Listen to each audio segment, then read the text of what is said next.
Yesterday, I don't know who watched the interview between the president and Lester Holt. I think that that I think the president does look old, etc. But I think the president did well when he got interviewed by Lester Holt. And the one thing that I liked the best about what the president did with Lester Holt is that he pushed back. I was extraordinarily disappointed in Lester Holt last night. Have you taken a step back and done a little soul searching on things that you may have said that could incite people who are not balanced? Well, I don't think, look, how do you talk about the threat to democracy, which is real, when a president says things like he says?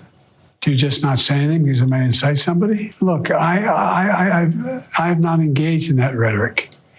Now, my opponent is engaged in that rhetoric. He talks about there'll be a bloodbath if he loses, talking about how he's going to forgive all those, actually, I guess, suspend the sentences of all those who were arrested and sentenced to go to jail because of what happened in the Capitol. I'm not out there making fun of, like, remember the picture, Donald Trump, when Nancy Pelosi's husband was hit with a hammer, joking about it. This doesn't sound like you're turning down the heat, though. You've talked about the... No. Look, what I'm turning down, we have to stop the whole notion that there are certain things that are contrary to our democracy that we're for. The idea of saying that I didn't win the election, when every court in the land, I don't know, 20 appeals said, including this conservative Supreme Court, said we won.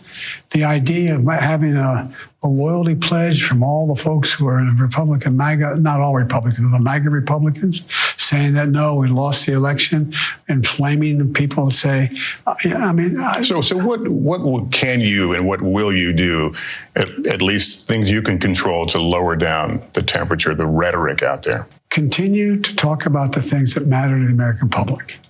It matters whether or not you accept the outcome of elections. It matters whether or not you, for example, talk about how you're going to deal with the border instead of talking about people as being vermin. And those things matter. That's the kind of language that is inflammatory. Lester Holt, I don't know if you guys remember what I wrote yesterday in the vlog about false equivalencies, when I told Democrats, you need to go out there and not fall for the false equivalence I knew was coming.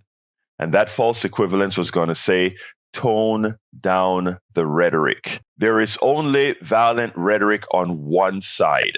Now, speaking about, and I repeat this, and I hope people hear this, if the truth that you are telling has a lot of violence in it because you're recounting what the other side is doing, the truth isn't then uncivil or incivil. Because the rhetoric out of Donald Trump's mouth, the constancy is violence, the constancy is ridicule, the constancy is simply tearing you apart. That is how he operates. And Lester Holt himself, who is a registered Republican, showed how they are all coming home to support an existential threat to this country. And folks now are wanting us to say we shouldn't use an existential threat, because if you're telling a warped mind that someone is an existential threat to a country, isn't somebody going to attempt to take that existential threat out? Yes, through the ballot box. That is what we are all advocating. When we talk about the election of Donald Trump would be an existential threat, it means those of us who know would say that means don't vote for the existential threat. It doesn't mean to take an AR-15 and go after that existential threat. So let's be clear here. Democrats are going to be they will attempt what the media does all the time to create what's called a false equivalence. He said this. Isn't that similar to what he said? Absolutely not. Do not cop to it. The reason they're doing this is so that the evil that Donald Trump represents and that he does and he says isn't called out for the fear that you will be accused of generating some sort of reaction. Don't fall for it. And that's a blog that I wrote yesterday. That's a blog that I specified yesterday. And I hope people go back and read that.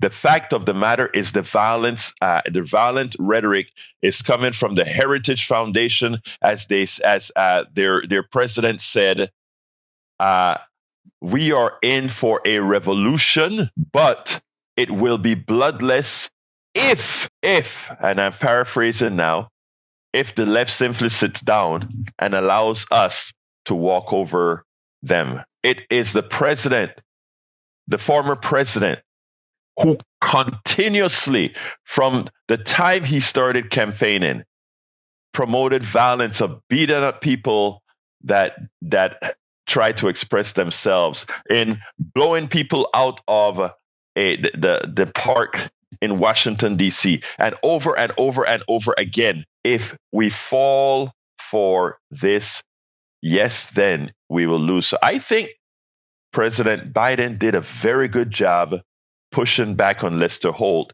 and not only pushing back on Lester Holt, pushing back on the media, creating this equivalency. But I did wish that he had used the word stop the false equivalence. Lester, remember this. And the issue I have with Biden is that he's not quick in retorting, because he could have shut Lester Holt down right away, and he didn't. But I tell you, at least he pushed back. He pushed back. It was, I think Lester Holt was shameful. For those of us who get the directionality of questioning, Lester Holt was a shame, and he made his political his registration as a Republican made it real clear.